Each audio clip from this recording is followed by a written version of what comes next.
እንግዲህ ቤተሰብ ትናንትና አይታችኋል። ትናንት በቤኪ ቤት ብሩክ መጥቶ ነበር። ብሩክን ሲጠራው አሰን እየተገተተ አብሮ መጥቶ ብሩክ እንግዲህ እናንተ ናችሁ ጥላቶቼ፣ ጓደኞቼ ብዬ አመንኳችሁ እናንተ ናችሁ ቤቱን ያሳያችሁ በሚል ብሩክ ተናዶ ሂዷል። ቤኪ ደግሞ ፍፄ ሆና እኔ አይደለሁም ብሏል። ያው እንግዲህ እሱ የሚያውቀው ሀቁን ፈጣሪ ይወቅላቸው። ያው ከዙሪያ ካሉት እንግዲህ በጣም ቤት የሚያውቁት እንግዲህ 4 ሰው ነው የምንገምተው። ፍፄ፣ ቤኪ፣ ሀሰን እና ማን ነው የሚባለው ልጅ። ከዛ ውጭ እኔ እሱ ቤት ሰው እንደዚህ ያመጡ አይመስልም። አናቅም። ከካሜራ ውጭም ብዙ ሰው ሊያውቅ ይችላል።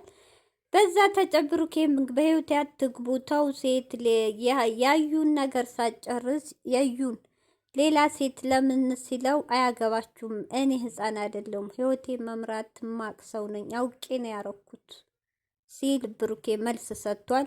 ብሩኬ እንግዲህ እየሄደ ያለው በግፊት በልክ ሚዲያም ላይ የተናገሩት ስለሆነ በብዛት ብሶበታል። በቃ ለምን በልክ እየተነዳ ነው ያለው። በልክና በግፊት የተነዳ ነገር ብሩኬ መጨረሻ ራስን ነው የምትጎዳው። እውነቴን ነው። እልክ ጥሩ አይደለም።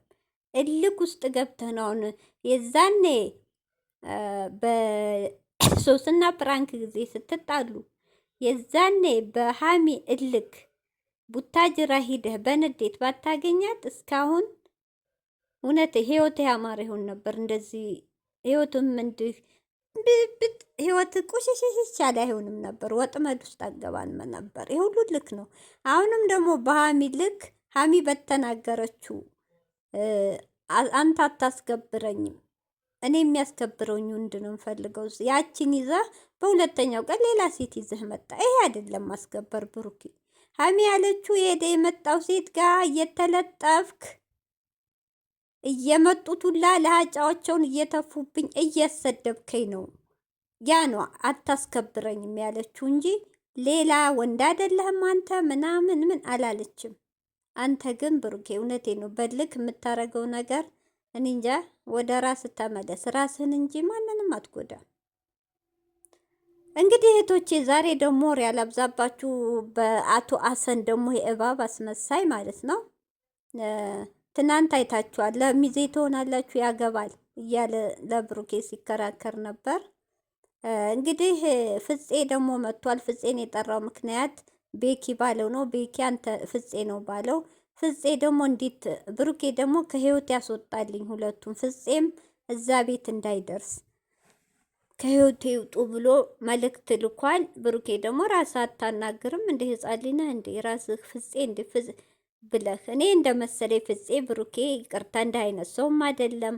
ፍፄ ነው ከቡታጅራ ጀምሮ የሚደክመው፣ እንድትለያዩ አይፈልግም። ቤኪ ግን አላቅም። የቤኪ አላምንም ሲጀመር። ቤኪ ያው ቤኪ ሊሆን ይችላል። ሁሉም ሰው የጠረጠረው በቤኪ ነው። ፍፄ ግን እንደዚህ አይነት ሰው አይደለም። ብሩኬ ባክህ ለይተህ ማንነቱን ብታጣራ ቀስ ብለህ ብደርስ ይሻላል። ከሀሚም አጠገብ ፍፄ እንዳሄድ ማለት ይሄ የሀሚ ፍላጎት እንጂ አንተ አይደለም። ቤቱ አይግባ። ከሀሚ ጎን ያላት ግን ፍፄና ፍፄ ብቻ ነው እስካሁን ነው። ከሰው ትራቅ፣ ማንም ይጫወትባት ሰው የላትም፣ ማንም ዱርዬ ይጫወትባት ብላ ነው። ይሄ ተሳስተሃል። እውነት ይሄ ክፋት ነው ብሩኬ፣ በጣም ያሳዝናል። እንግዲህ እህቶቼ ትናንት ሚዲያው እስከ ዛሬ አሰን እባብ አሰን የደበቀው ሚስጥር ሁሉ እየወጣብን ነው። ጽሁፍ አለ፣ እኔ ብቻ አልለጠፍኩትም እንጂ አውርጀዋለሁ። አንዳንድ ልጆች እንግዲህ ዛኔ ከጠፋይ ጀምሮ አሰን እንዳሳገታት አሰን ያን ልጅ ከትምህርት ቤት ስትወጣ እየጠበቀ እንደሚያስቸግራይ ሁሉ ያደረገው አሰን ነው ተብሎ ሚስጥሩ ትናንት አንዷ ገብታ ዘርግፋለች። ወጥቶባቸዋል። አሰን ሴራው ተጋልጧል። አሁን ደግሞ ያቀደው ሴራ ሀሚ ጋር ወንድ ልከው ብሩኬ ማለት ነው። ብሩኬ ወንድ ልኮ ቤት ውስጥ አሁን ሀሚ ብቻዋን አይደለ ወንድ ልኮ ከዛ አሰንን ሂድና ያት ብሎ አሰን ወንድ ጋር አገኘኋት ለማለት ስሟን ለማስጠፋት ያቀዱት ሴራ ትናንት የሆነች ሊብ ገብታ ተናግራ ከሽፎባቸዋል። ይሄን ያደረገው ብሩኬ የእሱ ስም ስለጠፋ ሀሚን ስም ለማስጠፋት ሀሚን ለማስጠላት ነው። በጣም ያሳዝናል ብሩኬ። ብሩኬ እንግዲህ ወንድሜ መጀመሪያ ማን ጥላት የሚለው ዋናው ጥላት አጠገቤ ያለው ነው። አዛይ መስሎ እባብ ሀሰን ነው። ጥላትህ ለይ። ፍፄ ወንድምህ ነው። ፍፄን ከሌሎቹ ጋር ባቀላቅለው ጥሩ ነው። ዋናው ጥላትህ ሀሰን ነው። ሴራ እስከ ዛሬ የሚያሰርብህ ሀሰን ነው። በሀሚ ደግሞ ያሰርከው ሴራ አይሳካላችሁ። ኦዲንሱ ነቅቷል።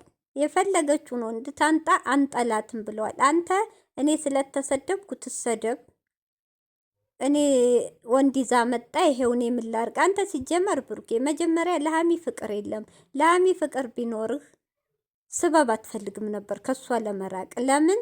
ፍቅር ቢኖርህ አባቷ ትልቅ ሰውዬ አንገታቸውን ደፍተው እሺ በል ልዬ ሲሉ እንኳ እምቢ ብለህ ረግጠህ የወጣህ ነህ። አሁን እዚህ አዲስ አበባ ስመጣ ምን ተገኘ እንታረቅ የምትለው? ፍቅር እኮ እንዲህ አይደለም ብሩኬ። ፍቅር እኮ አንድ ቀን ብቻ ሀሚ እንለይ ስላለችህ በዛ የሚቆም አይደለም። ፍቅር እስከ መጨረሻው የሚታገሉት ነው። ስለዚህ አንተ ግን በጣም ታሳዝናለህ።